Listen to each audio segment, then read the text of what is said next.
Good morning again. While growing up in a big city, Seoul, in South Korea, I had a few chances to see animals in person, except the dogs and cats. I could possibly find them in a zoo or on a farm, but it was far away, and so I didn't have many chances. Yet, the benefit of living in a big city is clear. You can find everything in close proximity. But the disadvantage was also apparent. You know what? The sky I used to enjoy was the size of my palm, right? Unlike New Jersey, right? And a little bigger, just a speck between tall buildings. So when I moved to New Jersey, I felt surreal to live in beautiful nature. The air is so much fresher, and various birds sing in my front yard, and the deer family visit me every day in my backyard. Even one of my church families in South Jersey had mini donkeys, goats, and chickens. And another family had a horse in their backyard, just outside of their cabin. So it was amazing to make eye contact with them, pet them, and feed them. I don't know about your experience with sheep, but I imagine many of us feel familiar with them because they appear often throughout the Bible, illustrating the relationship between God and God's people. In ancient times, shepherding was a common and essential job. Although the Bible primarily mentions male shepherds like Abraham, Jacob, and David, women and children were also involved in their daily shepherding life. Did you know that Moses' wife, Zipporah, whom he met in the land of Midian, was known as a woman shepherd? The flocks they cared for were mostly sheep and goats. Imagine David in a quiet field with his sheep, feeling his God's presence and sing Psalm 23. The Lord is my shepherd, I lack nothing. He makes me lie down in green pastures. He leads me beside quiet waters. He refreshes my soul. He guides me along the right path for his name's sake. Isn't it beautiful? Goats sometimes carry negative connotations in the gospel, while sheep often appear in positive ways. Why? Perhaps because of their obedient nature. Sheep are naturally gentle and timid. They are not aggressive or stubborn. They have excellent peripheral vision because they have to protect themselves. They stay together for safety from danger in the wilderness, yet they remain entirely dependent on their shepherds for guidance and care. Sheep also have good memories. Scientists found that many sheep can recognize humans' face, different human faces in pictures, even prefer smiles over frowns, much like humans. They remember other sheep's faces as well, and they are clever at navigating mazes. And when it comes to hearing, sheep can distinguish the voices of their shepherds and follow it, while ignoring all others. They are obedient to the shepherd's voice. And I found a fun video on YouTube that helps me imagine the metaphor of the Good Shepherd more vividly. It is an experiment in Norway showing how sheep recognize and respond only to their shepherd's voice. And I'm a little nervous about license, but don't worry, I purchased the license to watch in public and also live streaming, and hopefully it will go well. Isn't it cool? Yeah. Naturally, they only listen to the shepherd voice and they follow, or they are trained to do that. Right? And Jesus says, I'm the good shepherd. My sheep hear my voice. I know them and they follow me. Jesus distinguishes between the good shepherd and the hired hand in the previous section as well. Often the members of a family took care of their family's flock in ancient culture. David tended his father's sheep, and in Jesus' parable of the prodigal son, the older brother cared for his father's flock, which he expected to inherit one day.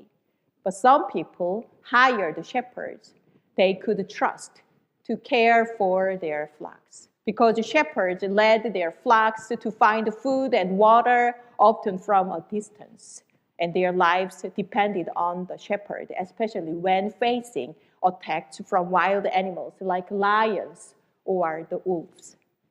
When wolves come, the hired hand runs away and to save their own lives, while the good shepherd lays down his life to save his sheep. The good shepherd never abandons them, no matter the cost, because he knows them intimately and he loves them. By their faces, markings, or even personalities, he knows the sheep individually. Jesus revealed his identity as the Messiah who lays down his life for his sheep. Yet, the words caused division among the Jews. In today's reading that Frank read it for us, as Jesus walked in the temple during the festival of the dedication, the Jews came to Jesus. This festival, known as Hanukkah, commemorates the rededication of the second temple, and devout Jews made pilgrimage to Jerusalem to celebrate it.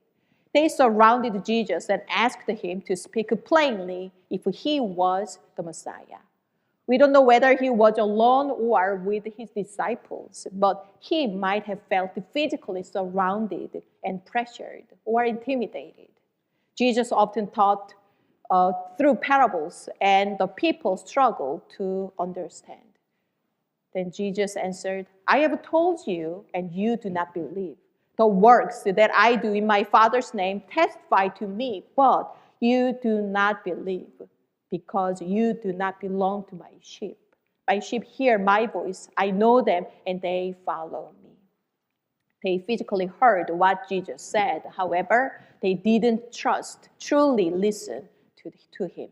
Jesus explained that it was because they did not belong to him. What did he mean by that?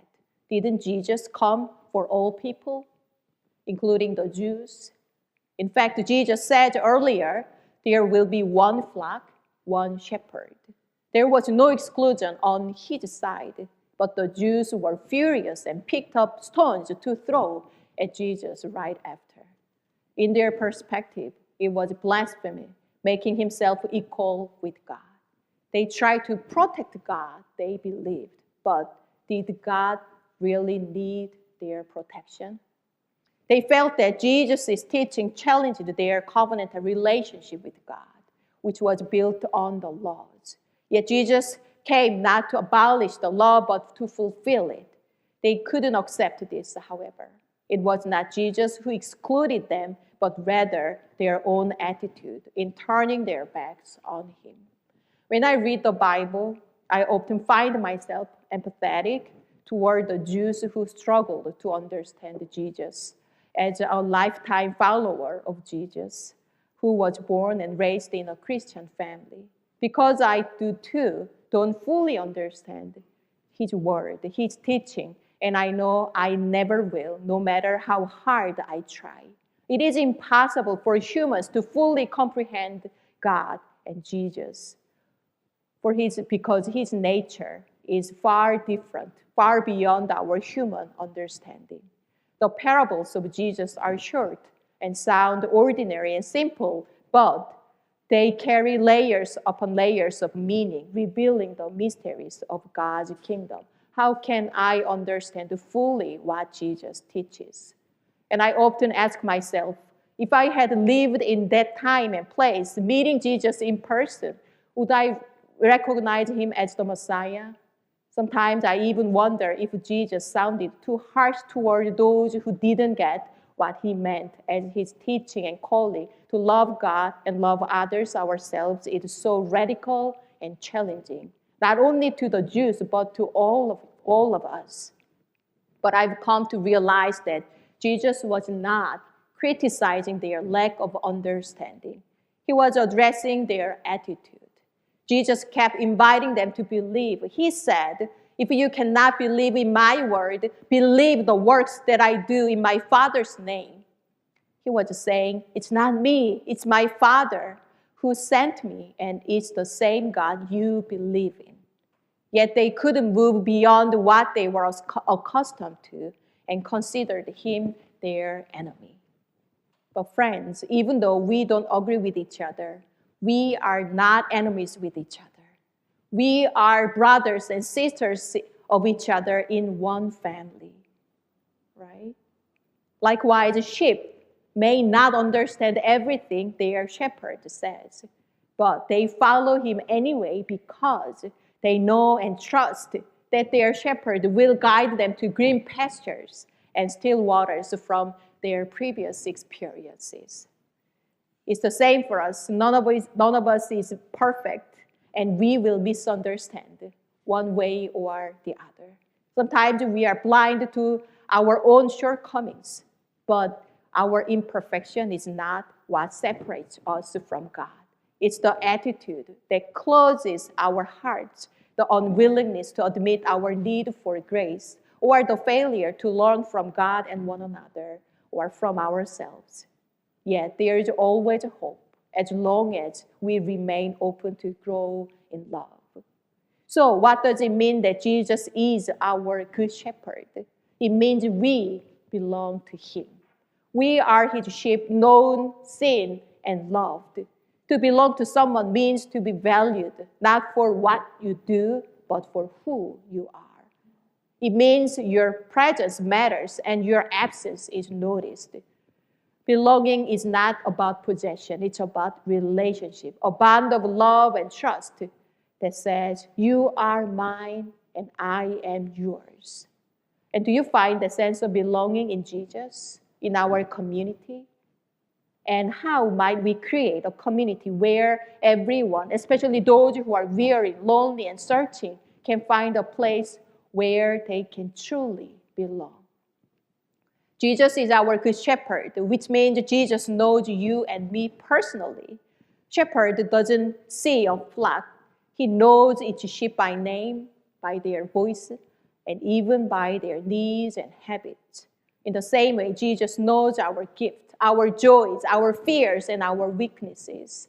We don't need to pretend we are better than we are in Jesus. We can bring our broken and weary heart to him. He understands us better than we understand ourselves and still loves us completely. Jesus is our good shepherd, which means he lays down his life for the sheep. This points directly to the cross, the ultimate act of sacrificial love. It means that he chose love over self-preservation, giving his life so that we might have life, abundant and eternal. When Nathan was born a couple of months ago, I don't remember much about in that space and time, but I do remember he recognized my voice. It was amazing, right? Even though newborns cannot see clearly, they can hear. And he was alert and smiled when he heard my voice. And now he makes eye contact as well and smiles even more when we see each other. The mutual exchange of recognition and smiles, even without words, it is such a pure and beautiful joy. Can you imagine how happy God must be when we hear the voice of our shepherd and follow with trust? Can you imagine how happy God must feel when God's children choose peace and harmony, even in conflict? Can you imagine how happy God must feel when God's children choose love over hatred, forgiveness over resentment, and hope over despair? We are reminded that faith is not just about understanding with our minds or knowing something in our heads. It's about recognizing the voice of the one who calls us by name and follow his way. The Good Shepherd still speaks, sometimes through scripture, sometimes through prayers, and sometimes through the quiet moment of our day. And his voice is always one of love, peace, and grace. And the really good news is, even when we do not fully understand, he patiently calls us again and again, come, come, follow me. May we open our hearts to listen, truly listen for his voice among all the other voices that compete for our attention. Don't follow the loudest voice in life, but the gentle voice of the shepherd who called us. May we find our deepest belonging, not in what we do or achieve, but in who we are. Beloved children of God, known by name, held in grace, and led by the Good Shepherd. So today, as we go forth, remember that the sheep recognize and follow only their shepherd voice. Jesus says to us, I am the Good Shepherd, follow me. Walk in confidence, knowing you belong to him. Trust that he finds you even when you feel lost, and find joy in the journey of following the voice that calls us home. Amen.